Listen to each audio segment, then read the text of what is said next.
ఇక డీటెయిల్స్ చూస్తే ఏపీలో ఎన్నికల అనంతరం జరిగిన హింసాత్మక ఘటనలపైన సెట్ కీలక సమాచారాన్ని సేకరించింది. ఇప్పటికే పల్నాడు, తిరుపతి, అనంతపురం జిల్లాలలో అల్లర్లు జరిగిన ప్రాంతాలకు వెళ్లి స్థానికులు పోలీసుల ద్వారా అసలు ఏం జరిగిందో తెలుసుకున్నారు. ఇక తాడిపత్రి అల్లర్లపైన నమోదైన కేసుల వివరాలను సెట్ బృందం పరిశీలించింది. ఇక పోలింగ్కు ముందు, పోలింగ్కు తర్వాత జరిగిన గొడవలకు కారణాలను అడిగి తెలుసుకున్నారు. ఇక తాడిపత్రి రూరల్ పోలీస్ స్టేషన్లో సెట్ అధికారులను వైసీపీ లీగల్ సెల్ ప్రతినిధులు కలిశారు.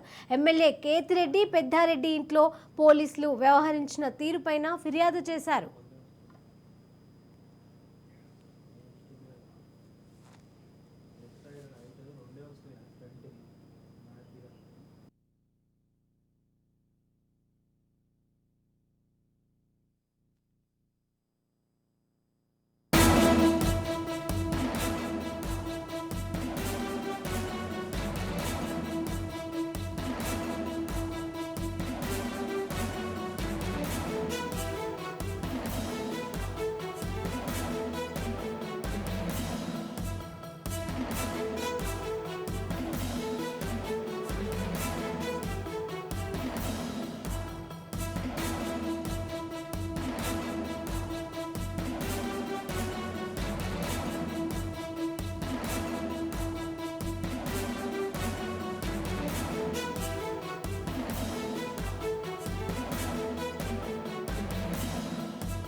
ఏపీలో ఎన్నికల అనంతరం జరిగిన హింసాత్మక ఘటనలపైన సెట్ కీలక సమాచారాన్ని సేకరించింది.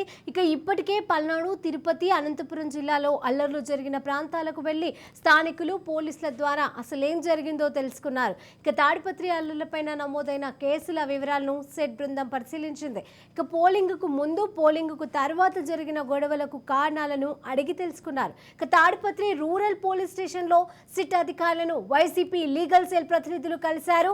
ఎమ్మెల్యే కేతిరెడ్డి పెద్దారెడ్డి ఇంట్లో పోలీసులు వ్యవహరించిన తీరుపైన ఫిర్యాదు చేశారు.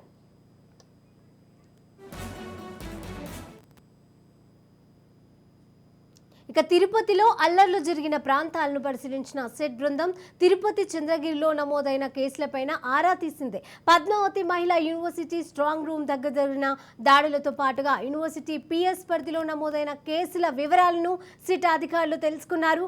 పద్మావతి యూనివర్సిటీ స్ట్రాంగ్ రూమ్ దగ్గర కట్టుదిట్టమైన భద్రత ఉంటే మారణ ఆయుధాలు ఎలా వచ్చాయని పోలీసులను ప్రశ్నించారు. పల్నాడు జిల్లా నర్సరావుపేటలో అల్లర్లు జరిగిన ప్రాంతాలలోనూ సెట్ బృందం పర్యటించింది. ఇక మల్లమ్మ సెంటర్లో వాహనం తగలపెట్టిన స్థలాన్ని, ఎమ్మెల్యే ఇంటి దగ్గర స్థలాన్ని అధికారులు పరిశీలించారు. ఇక దాచేపల్లి, మాచవరం మండలాలలో నమోదైన కేసుల వివరాలను దాచేపల్లి సిఐ నుంచి తెలుసుకున్నారు.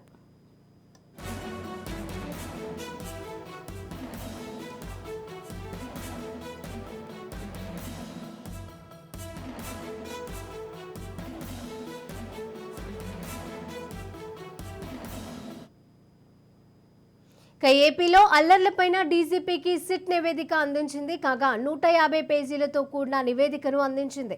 రాష్ట్రంలో మొత్తం 33 చోట్ల హింసాత్మక ఘటనలు జరిగినట్లుగా గుర్తించామని అన్నారు. 2 గ్రూపులుగా విడిపోయి దాడులకు దిగినట్లుగా పేర్కొన్నారు. ఇక ఎన్నికల సమయంలో జరిగిన ఘటనలను తీవ్రంగా పరిగణిస్తామని అన్నారు. మరణాలకు దారి తీసేలా రాళ్ల దాడికి దిగారని, నిందితులపైన కఠిన చర్యలు తీసుకునేలా చర్యలను తీసుకుంటామని అన్నారు. ఇక కౌంటింగ్ అయిపోయేలోపు మరో రిపోర్టును ఇచ్చేలా విచారణ చేపడుతున్నట్లుగా తెలిపారు. ఆంధ్రప్రదేశ్ రాష్ట్రంలో ఎన్నికల రోజు, ఎన్నికల తర్వాత జరిగిన అనేక సంఘటనలపైన ఈసీ వచ్చేసి ఆగ్రహం వ్యక్తం చేస్తూ ప్రభుత్వానికి స్పష్టమైన ఆదేశాలు ఇచ్చింది. ఒక సిట్ బృందాన్ని ఏర్పాటు చేయాలనేసి ప్రభుత్వ ఆదేశాలతో సిట్ బృందాన్ని వచ్చేసి పలుచోట పంపించడం జరిగింది. ఈ క్రమంలో అనంతపురం జిల్లా తాడిపత్రి పట్టణానికి డిఎస్పీ శ్రీనివాసుల ఆధ్వర్యంలో 3 కూడిన ఒక సిట్ బృందం అన్నది 2 రోజుల పాటు ఇక్కడే మకాం వేసి అన్ని వివరాలు సేకరించడం జరిగింది.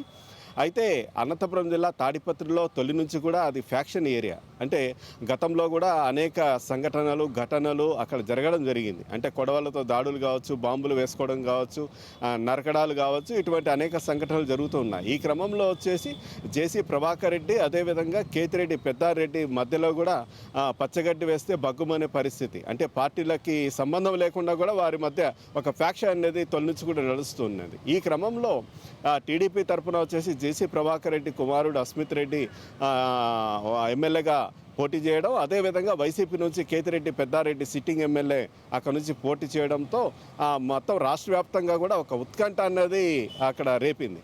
ఈ క్రమంలో వచ్చేసి ఏదైతే మే 13వ తేదీ ఎన్నికలు జరుగుతున్నాయో, ఓటింగ్ జరుగుతుందో ఆ క్రమంలో చిన్న గొడవతో ప్రారంభమైన ఈ ఇష్యూ అనేది చిలికి గానివాలగా మారి పెద్ద ఎత్తున జరిగింది. ఈ క్రమంలో పోలీసుల మీద దాడి చేయడం, అగంతకులు చాలామంది అటు టీడీపీ కార్యకర్తలు కావచ్చు, వైసీపీ కార్యకర్తలు కావచ్చు, ఇరు వర్గాలపైన రాళ్లతో దాడులు చేసుకోవడం, అనేక మంది గాయాలు పాల్గొవడం. ఈ క్రమంలో ఒక సిఐ పోలీస్ అధికారి మురళీకృష్ణ కూడా గాయాలు కావడం జరిగింది. అదేవిధంగా సాక్షాత్ ఎస్పీ మీద కూడా దాడి చేసే ప్రయత్నం చేయడం. ఈ క్రమంలో చాలామంది అమాయకులు కూడా గాయాలు పాలైనట్టు మనకు సమాచారం అందుతోంది. అయితే ఇదంతా చూసిన తర్వాత ఆగ్రహం వ్యక్తం చేసిన ఈసీ వచ్చేసి స్పష్టమైన ఆదేశాలు పోలీస్ అధికారులకు ఇవ్వడంతో మే 15వ తేదీ తెల్లవారుజామునే పోలీస్ సిబ్బంది పెద్ద ఎత్తున తాడిపత్రి పట్టణానికి చేరుకునేసి ఇరు వర్గాల ఇళ్లలో ఎవరైతే ఈ వైఎస్ఆర్సీపీ అభ్యర్థి కేతిరెడ్డి పెద్దారెడ్డి ఉన్నారో, అదేవిధంగా టీడీపీ నాయకుడు జేసీ ప్రభాకర్ రెడ్డి ఉన్నారో, వాళ్ళ ఇళ్లపైన తెల్లవారుజామున దాడి చేసి మొత్తం అంతా వాళ్ళ ఇళ్లలో దాక్కొని ఉన్న ఎవరైతే కార్యకర్తలు ఉన్నారో, అగంతకులు ఉన్నారో వాళ్ళని అరెస్ట్ చేసి రిమాండ్కి పంపించడం కూడా జరిగింది. ఈ క్రమంలో ఏదైతే చాలామంది అమాయకుల మీద కూడా లాఠీ చార్జ్ జరిగినట్టు కూడా సమాచారం అనేది అందుతోంది. ఇవన్నీ సీసీ ఫుటేజ్లో కూడా రికార్డ్గా అయ్యాయి. అయితే పోలీస్ అధికారులు దాడి చేసిన సమయంలో ఎక్కడ వీళ్ళ విషయం బయటపడుతుందో, ఎక్కడ జనాలకి తెలుస్తుందో, డిపార్ట్మెంట్కి చెడ్డ పేరు వస్తుందో అన్న వాళ్ళ ఆలోచనతో సీసీ కెమెరాలను కూడా ధ్వంసం చేయడం కూడా జరిగింది. ఈ క్రమంలోనే ఏదైతే జేసీ ప్రభాకర్ రెడ్డి అదేవిధంగా కేతిరెడ్డి పెద్దారెడ్డిని కూడా నోటీసులు ఇచ్చారు. మీరు తాడిపత్రి పట్టణంలో ఉండకూడదు, ముఖ్యంగా అనంతపురం జిల్లాలోనే ఉండకూడదు, బయట ప్రాంతానికి వెళ్ళిపోండి అనేసి వాళ్ళని జిల్లా దాటిచ్చేసి మరి ఎక్కడికి వెళ్ళారు ఏంటి అనేది కూడా తెలియదు, అజ్ఞాతంలో ఉన్నట్టు తెలుస్తోంది. ఈ క్రమంలోనే ఇరు వర్గాల పార్టీల ద్వితీయ శ్రేణి నాయకులు కూడా అజ్ఞాతంలోకి వెళ్ళిపోయారు. అదేవిధంగా ఎవరైతే దొరికిన వారిని అరెస్ట్ చేసి పోలీసులు రిమాండ్ కూడా పంపించడం జరిగింది. ఈ తతంగం అంతా జరిగిన తర్వాత ఒక 13 మందితో కూడిన సిట్ బృందం అన్నది ప్రభుత్వానికి ఆదేశాలు ఇచ్చింది, ఏర్పాటు చేయండి అనేసి. ఈ క్రమంలో ముగ్గురుతో కలిసిన ఒక బృందం వచ్చేసి తాడిపత్రికి 2 రోజుల పాటు ఇక్కడే మకాం వేసి ఉన్నారు. అన్ని విచారణ అన్నది చేశారు. ఎక్కడైతే రాళ్ల దాడి జరిగిందో ఆ సంఘటన స్థలాలు కావచ్చు, అదేవిధంగా టీడీపీ నేత సూర్యముని ఇంటి దగ్గరికి వెళ్ళి విచారించడం కావచ్చు, అనుమానం వచ్చిన వారందరూ కూడా విచారించారు. ఇంత జరిగిన తర్వాత కూడా ఎందుకు పోలీసులు నిర్లక్ష్యంగా వహించారు? రిపీటెడ్గా అంటే 13 జరిగింది, 14 జరిగింది, 15వ తేదీ గొడవలు జరుగుతుంటే పోలీసు వాళ్ళు ఎందుకు అదుపు చేయలేకపోయారు అన్నది ప్రశ్న అన్నది అక్కడ తలెత్తింది. దాంతో ఆ క్రమంలో కూడా విచారణ చేయడం జరిగింది. అందులో భాగంగానే జిల్లా ఎస్పీ అమిత్ బర్ధన్ని కూడా సస్పెండ్ చేయడం జరిగింది. అదేవిధంగా ఈ చైతన్య ఎవరైతే రాజంపేటకి సంబంధించిన డిఎస్పీ ఉన్నారో చైతన్య వచ్చేసి అనంతపురం జిల్లా తాడిపత్రికి 15వ తేదీ తెల్లవారుజామున చేరుకొనేసి జేసీ ప్రభాకర్ రెడ్డి ఇంట్లో ఉన్న వ్యక్తుల మీద లాఠీలతో విచక్షణ రహితంగా దాడి చేశారు. అసలు అతను అనుమతి ఎవరిచ్చారు, అతనికి ఎవరు పిలిచారు, ఇక్కడికి ఎవరు రప్పించారు అనేది కూడా ఇక్కడ ప్రశ్న అనేది తలెత్తింది. ఆ క్రమంలో కూడా విచారణ చేయడం జరిగింది. ఇందులో భాగంగానే కేతిరెడ్డి పెద్దారెడ్డి భార్య రమాదేవి కూడా సిట్ బృందంతో కలిసి ఒక వినతిపత్రం సమర్పించడం జరిగింది. అంటే అన్యాయంగా మమ్మల్ని ఊరు నుంచి తరిమేశారు, అదేవిధంగా మా మనుషులందరి మీద కేసులు పెట్టడం జరిగింది, చాలా ఇబ్బందులు పడుతున్నాము, నిష్పక్షపాతంగా మీరు విచారణ చేయండి అంటూ కూడా వినతిపత్రం లీగల్ సెల్ సభ్యులతో కలిసి ఇవ్వడం జరిగింది. సిట్ సభ్యులు కూడా సానుకూలంగా స్పందించారు. ఎక్కడ కూడా దేనికి కూడా తావు ఇవ్వకుండా ప్రతి ఇంచు కూడా వాళ్ళు పరిశీలన చేసినట్టు, ప్రతి అనుమానితులు ఎవరైతే వచ్చారో వాళ్ళందరినీ కూడా విచారణ చేసినట్టు, ఈవెన్ తాడిపత్రి పట్టణం సంబంధించిన పోలీస్ స్టేషన్లో అదేవిధంగా రూరల్ పోలీస్ స్టేషన్లో కూడా రికార్డులను కూడా పరిశీలించారు. అంటే ఇంత తతంగం ఇంత గలాట జరిగితే కేసులు ఏమేమి పెట్టారు, సెక్షన్లు ఏమేమి పెట్టారు, ఇంకా అదనపు సెక్షన్లో కూడా ఏం పెట్టవచ్చు వారి మీద, ఇంకా ఎవరెవరు ఉన్నారు, ఎవరెవరు ఇక్కడ నుంచి అజ్ఞాతంలోకి వెళ్ళిపోయారు అన్నది కూడా విచారణ చేసినట్టు తెలుస్తోంది. ఈవెన్ ఆ ప్రాంతంలో ఉన్న సామాన్య సిటిజన్స్ ఎవరైతే ఉన్నారో వాళ్ళతో కూడా విచారణ చేయడం జరిగింది. ఇదే క్రమంలోనే డిఐజీ హిమోషి వాజ్పేయి, అదేవిధంగా నూతనంగా అనంతపురం జిల్లా ఛార్జ్ తీసుకున్న ఎస్పీ గౌతమి షాని కూడా తాడిపత్రి పట్టణంలోనే ఇప్పటికీ మకాం వేస్తున్నారు. ర్యాపిడ్ ఫోర్స్ కావచ్చు, అదనపు బలగాలు కావచ్చు, తాడిపత్రి పట్టణానికి చేరుకోవడం జరిగింది. రోజు వచ్చేసి కవాతు కూడా నిర్వహిస్తున్నారు. ఎక్కడ శాంతి భద్రతలకు విఘాతం కలగకుండా, సామాన్య జనాలకి ఎటువంటి ఇబ్బందులు లేకుండా చూస్తూ ఉన్నారని చెప్పుకోవచ్చు. ఇప్పటికే ప్రస్తుతానికైతే తాడిపత్రి పట్టణంలో 144 సెక్షన్ నడుస్తోంది. తాడిపత్రం పట్టణం నుంచి ఎవరైనా బయటి ప్రాంతానికి వెళ్ళాలంటే కూడా పోలీసుల అనుమతిని తప్పనిసరి. అదేవిధంగా బయట ప్రాంత వ్యక్తులు కూడా తాడిపత్రిలోకి రావాలి అంటే తప్పనిసరిగా వాళ్ళ స్థానికులు అన్నట్టు ఒక ఆధార్ కార్డు చూపించాలి. అదేవిధంగా ఏదైనా ఏ పని ఉంది అనేది కూడా కారణం చెప్పాల్సి ఉంటుంది. అదే క్రమంలోనే ఏదైతే జేసీ ప్రభాకర్ రెడ్డి ఆయన హైదరాబాద్లో ట్రీట్మెంట్ తీసుకుంటూ ఉన్నారు. ఎందుకంటే 14వ తేదీ ఏదైతే పోలీసులు ఈ అల్లర్లని అదుపు చేసే క్రమంలో టియర్ గ్యాస్ అనేది పెద్ద ఎత్తున విడుదల చేయడం జరిగింది. అది పీల్చి అతనికి ఊపిరితిత్తుల్లో కాస్త సమస్య వచ్చింది. దాంతో ఆయన హైదరాబాద్లో ఒక ప్రైవేట్ హాస్పిటల్లో చేరి ట్రీట్మెంట్ కూడా తీసుకున్నారు.